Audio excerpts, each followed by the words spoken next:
Hello friends, ಇವತ್ತಿನ ನನ್ನ recipe north ಕರ್ನಾಟಕದ ಹೆಲ್ದಿ ಅಂಡ್ ಟೇಸ್ಟಿ ಆಗಿರುವ ಪುಂಡಿ ಪಲ್ಯ. ಈ ಪುಂಡಿ ಪಲ್ಯ ಜೋಳದ ರೊಟ್ಟಿ ಜೊತೆ ತಿನ್ನಲು ತುಂಬಾ ಚೆನ್ನಾಗಿರುತ್ತದೆ. ಈ ರೆಸಿಪಿ ಇಷ್ಟ ಆದರೆ ವಿಡಿಯೋ ಕೆಳಗಡೆ ಇರುವ ಲೈಕ್ ಬಟನ್ ಅನ್ನು ಪ್ರೆಸ್ ಮಾಡಿ. ನನ್ನ ಹೊಸ ವಿಡಿಯೋ ನೋಟಿಫಿಕೇಶನ್ಗಾಗಿ ಬೆಲ್ ಐಕನ್ ಅನ್ನು ಪ್ರೆಸ್ ಮಾಡಿ. ಇನ್ನಷ್ಟು ನಾರ್ತ್ ಕರ್ನಾಟಕದ ಅಡುಗೆಗಾಗಿ ನನ್ನ ಚಾನೆಲ್ ಪಾಕ ಶೃಂಗಾರವನ್ನು ಸಬ್ಸ್ಕ್ರೈಬ್ ಮಾಡೋದು ಮಾತ್ರ ಮರಿಬೇಡಿ. ಪುಂಡಿ ಪಲ್ಯ ಮಾಡಲು ಬೇಕಾಗುವ ಸಾಮಗ್ರಿಗಳು: ಪುಂಡಿ ಸೊಪ್ಪು, ಈ ತರ ಇರುತ್ತೆ ಅದು ಪುಂಡಿ ಸೊಪ್ಪು. 1 ಕಟ್ ಪುಂಡಿ ಸೊಪ್ಪನ್ನು ತಗೊಂಡ್ಬಿಟ್ಟು ಕ್ಲೀನ್ ಆಗಿ ತೊಳೆದಿಟ್ಕೊಂಡಿದೀನಿ. ಕಟ್ ಮಾಡಬಾರ್ದು, ಹಾಗೆ ಇರಬೇಕು. ನೆಕ್ಸ್ಟ್ ಜೀರಿಗೆ, ಕಡಲೆಬೇಳೆ, ಶೇಂಗಾ, ಹಸಿಮೆಣಸಿನಕಾಯಿ, ಮೆಂತ್ಯ, ಅರಿಶಿನ, ಬೆಲ್ಲ, ಬೆಳ್ಳುಳ್ಳಿ, ಎಣ್ಣೆ, ಉಪ್ಪು, ಇಂಗು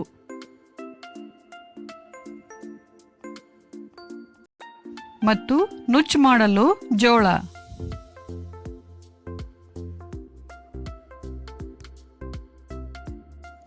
ಈ ರೆಸಿಪಿಗೆ ಬೇಕಾಗುವ ಸಾಮಗ್ರಿಗಳು ಮತ್ತು ಅದರ ಮೆಜರ್ಮೆಂಟ್ ಅನ್ನು ಡಿಸ್ಕ್ರಿಪ್ಷನ್ ಬಾಕ್ಸ್ ಅಲ್ಲಿ ಹಾಕಿದ್ದೇನೆ. ಒಂದು ಕುಕ್ಕರ್ ಪಾತ್ರೆಯಲ್ಲಿ ಪುಂಡಿ ಸೊಪ್ಪನ್ನು ಹಾಕಿ, ನಂತರ ಹಸಿಮೆಣಸಿನಕಾಯಿ, ಹಸಿ ಶೇಂಗಾ, ಕಡಲೆಬೇಳೆ ಮತ್ತು ನೀರು ಹಾಕಿಬಿಟ್ಟು ಕುಕ್ಕರಲ್ಲಿ 3 ರಿಂದ 4 ವಿಷಲ್ ಕೂಗಿಸ್ಕೋಬೇಕು. ಸೊಪ್ಪು ಎಷ್ಟಿರುತ್ತೆ ಅದು ಮುಳುಗುವಷ್ಟು ನೀರು ಹಾಕ್ಬಿಟ್ಟು 3 ರಿಂದ 4 ವಿಷಲ್ ಕೂಗಿಸ್ಕೋಬೇಕು.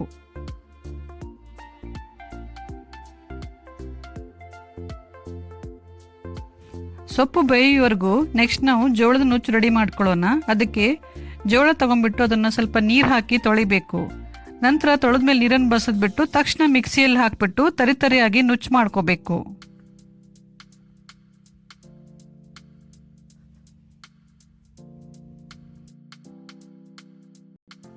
ನೋಡಿ, ಈ ತರ ಇರಬೇಕು ಜೋಳದ ನುಚ್ಚು. ತುಂಬಾ ದಪ್ಪ ಇರಬಾರ್ದು ಮತ್ತೆ ತುಂಬಾ ಸಣ್ಣ ಇರಬಾರ್ದು.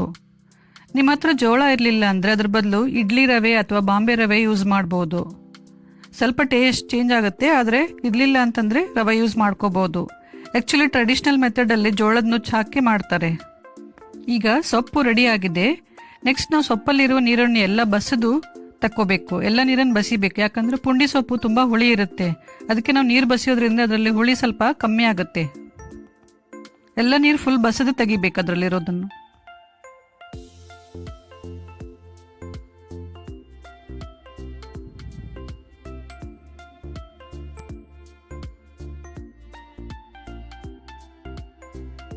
ಆಮೇಲೆ ನೀವು ಯಾವ ಪಾತ್ರೆಯಲ್ಲಿ ಪಲ್ಯ ಮಾಡ್ತೀರಾ ಆ ಪಾತ್ರೆಯಲ್ಲಿ 1 ಲೋಟದಷ್ಟು ನೀರು ಹಾಕ್ಬಿಟ್ಟು ನೀರು ಕುದಿಯಲು ಇಡಿ. ನೀರು ಕುದಿಯಲು ಸ್ಟಾರ್ಟ್ ಆದ್ಮೇಲೆ ನಂತರ ಅದರಲ್ಲಿ ಮುಂಚೆ ಬಸ್ದಿಟ್ಟಿರುವಂತಹ ಪುಂಡಿ ಸೊಪ್ಪನ್ನು ಹಾಕಿ, ನಂತರ ಅದರಲ್ಲಿ ಜೋಳದ ನುಚ್ಚು ಹಾಕಿ, ನುಚ್ಚನ್ನು ಈ ತರ ಕೈಯಿಂದಲೇ ಸ್ಪ್ರೆಡ್ ಮಾಡಬೇಕು. ನಾನಿಲ್ಲಿ 2 ರಿಂದ 3 ಟೇಬಲ್ ಸ್ಪೂನ್ ನುಚ್ಚು ಹಾಕ್ತಾ ಇದ್ದೀನಿ. ನುಚ್ಚು ಹಾಕಿದ ಮೇಲೆ ಮಿಕ್ಸ್ ಮಾಡಬಾರ್ದು, ಹಾಗೆ ಬಿಡಬೇಕು ಅದನ್ನ. ನಂತರ ಅದ್ರ ಮೇಲೆ ಒಂದು ಪ್ಲೇಟ್ ಮುಚ್ಚಬೇಕು.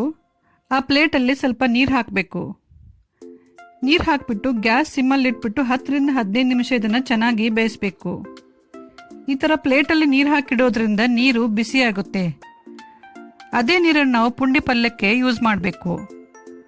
ಪುಂಡಿ ಸೊಪ್ಪಲ್ಲಿ ನೀರು ಕಮ್ಮಿ ಆದಾಗ ಇದೇ ಬಿಸಿ ನೀರನ್ನು ನಾವು ಯೂಸ್ ಮಾಡಬೇಕು, ತಣ್ಣೀರು ಹಾಕಬಾರ್ದು. ಗ್ಯಾಸ್ ಸಿಮ್ಮಲ್ಲಿ ಇಟ್ಬಿಟ್ಟು 10 ರಿಂದ 15 ನಿಮಿಷ ಈ ಸೊಪ್ಪನ್ನು ಚೆನ್ನಾಗಿ ಬೇಯಿಸಬೇಕು. ಮಧ್ಯ ಮುಚ್ಚಳ ತೆಗೆದು ನೋಡ್ತಾ ಇರಬೇಕು ಸೊಪ್ಪಿನಲ್ಲಿ ನೀರು ಏನಾದರೂ ಕಮ್ಮಿ ಆಗಿದೆ ಅಂತ. ನೀರು ಕಮ್ಮಿ ಆಗಿದ್ರೆ ಪ್ಲೇಟಲ್ಲಿರೋ ಬಿಸಿನೀರನ್ನೇ ಹಾಕಬೇಕು.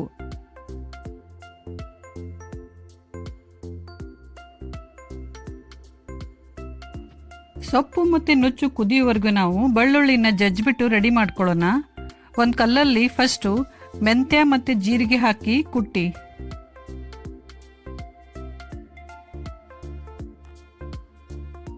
ನಂತರ ಬೆಳ್ಳುಳ್ಳಿ, ಕರಿಬೇವು ಮತ್ತು ಕೊತ್ತಂಬರಿ ಸೊಪ್ಪು ಹಾಕ್ಬಿಟ್ಟು ಮತ್ತೆ ಚೆನ್ನಾಗಿ ಜಜ್ಜಿಟ್ಕೊಳ್ಳಿ. ತುಂಬಾ ಸಣ್ಣಗೆ ಜಜ್ಜಬಾರ್ದು, ಸ್ವಲ್ಪ ಅರ್ಧಂಬರ್ಧ ಜಜ್ಜಬೇಕು. ಈ ತರ ಅವಳು ಚವಳ ಅಂತಾರಲ್ಲ ಆ ತರ ಜಜ್ಜಬೇಕು. ತುಂಬಾ ನೈಸಾಗಿ ಪೇಸ್ಟ್ ಎಲ್ಲ ಮಾಡಬಾರ್ದು.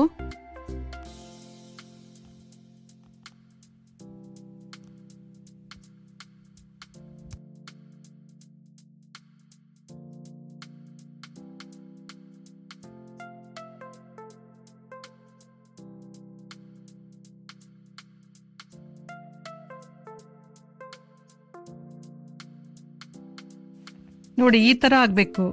ಈಗ ಇದು ರೆಡಿ ಆಗಿದೆ. ಇದನ್ನೊಂದು ಬಟ್ಲಲ್ಲಿ ತೆಗೆದಿಟ್ಕೊಳ್ತೀನಿ ನಾನು.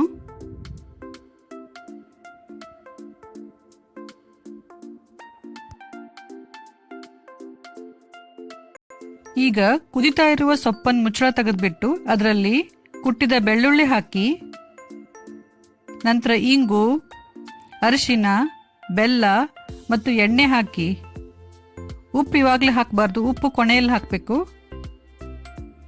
ಮತ್ತೆ ಮುಚ್ಚಳ ಮುಚ್ಚಿ 2 ರಿಂದ 3 ನಿಮಿಷ ಸಿಮ್ಮಲ್ಲಿ ಬೇಯಿಸಬೇಕು.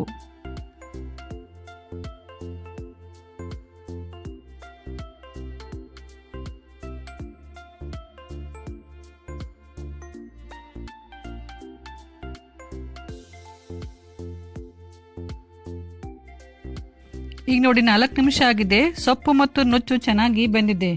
ಟೋಟಲಿ ನಾನು 16 ನಿಮಿಷ ಕುದಿಸಿದ್ದೀನಿ ಪಲ್ಯನ. ನೀವೆಷ್ಟು ಕುದಿಸ್ತೀರಾ ಅಷ್ಟು ಟೇಸ್ಟಿ ಆಗುತ್ತೆ ಪಲ್ಯ.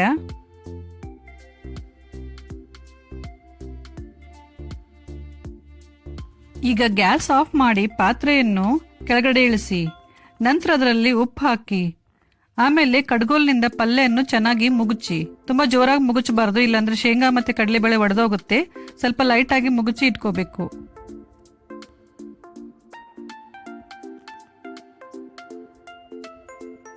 ಈಗ ಬಿಸಿ ಬಿಸಿಯಾದ ಪುಂಡಿ ಪಲ್ಯ ರೆಡಿ.